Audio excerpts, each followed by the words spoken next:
Right now, we're going to welcome in Blythe Brumleve here to drop some more great nuggets about freight and marketing. Blythe, thanks for being here. And today we are talking about that truly coveted and very valued relationship between your marketing team and your sales team, and what it takes to make sure that relationship is not just good, but is fruitful. Talk to us about it.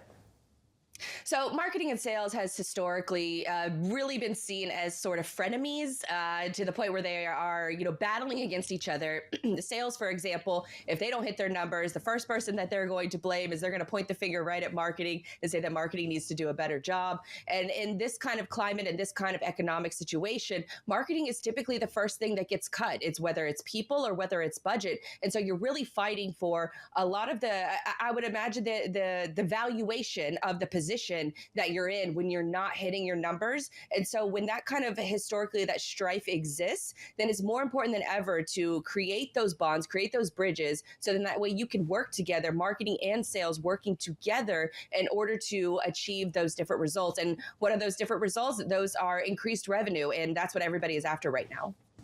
So, of course, when it comes to the sales team, you focus and you function off of KPIs, key performance indicators. And these are truly trackable metrics that you can see, whether that's number of leads that you're calling every single day, whether that's amount of demos that you've booked if you're a tech company, whether that's amount of deals closed if you are looking at signing contracts. But for some of those things, they don't necessarily translate well or intuitively into your marketing side of things, right? So if you're a marketer and you're looking at taking some of those KPIs that sales use and bringing them over into your side, what are some of those good questions you should be asking to make sure that that data is usable in a very presentable way?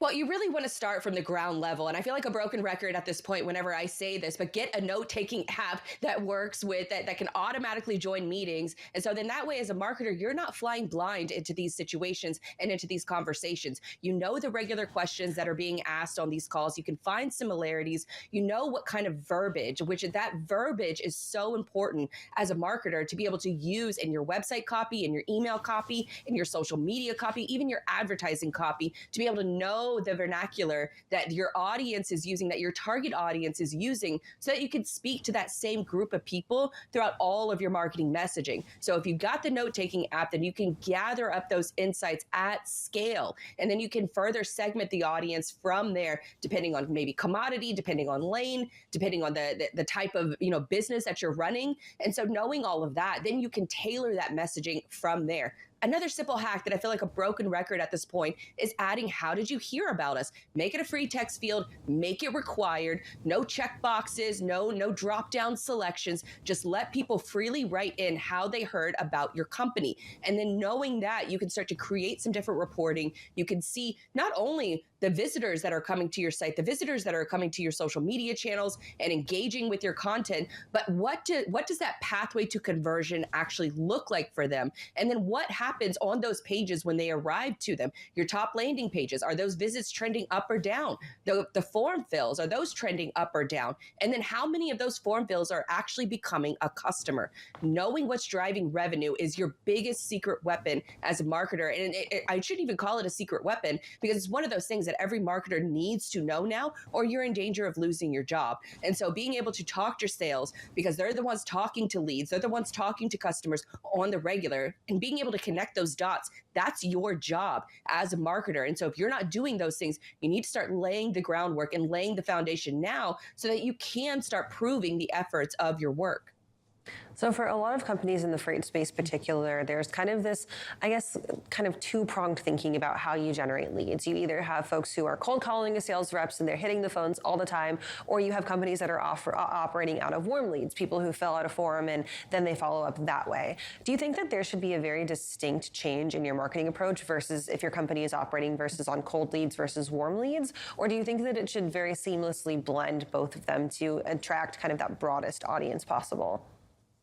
I think I'm going to give the famous marketing answer. It depends. It depends on your operation. If you actually have folks that are working in marketing. Now, if you have folks that are actually working in marketing, then you can kind of blend the two together. But most operations, let's be honest, in the logistics industry, they're the dialing the phones. It's cold calling. I can't stand cold calling. I can't stand getting them. I'm not going to do it myself. So I've always been preaching about inbound marketing. You have the opportunity on social media right now for free distribution. You have the opportunity to to go on social media every single day and give a keynote presentation to hundreds, sometimes thousands, maybe even millions of people that could take a look at your messaging. And yet, for a lot of companies, we spend a lot of time and energy on cold calling. We go to a lot of trade shows. We invest a lot of money in both of those different aspects. And yet, social media is often ignored when that is your biggest chance for an opportunity at brand awareness and generating those relationships. So yes, I think that there are some advantages to cold calling, even though I think that's decreasing because there's a lot of spam out there and a lot of people are just simply not taking those calls.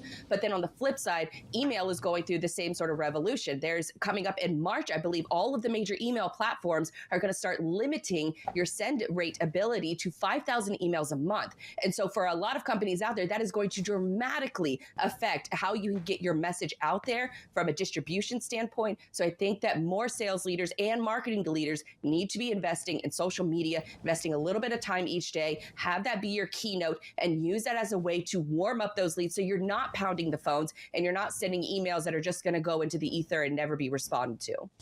So I love that that is a take that we have the opportunity to explore a little bit more. And I think that a lot of AI has a really good opportunity to be helpful here, right? I think about the things that happen when I go to a website and I see the little AI chatbot pop up in the corner. That's an immediate call to action to me almost, like saying, hey, can I help you? Like, what are you here for? Do you think that there's an opportunity for that to be put into the social media space as well? I've seen it with some companies where if you go to like a brand page, the first thing that's coming up to mind is Poppy, the soda brand, right? The prebiotic soda brand. You go to their Instagram page, you click on message, and they send a message first just by opening their messages that says, what can we help you with today? What are you looking for?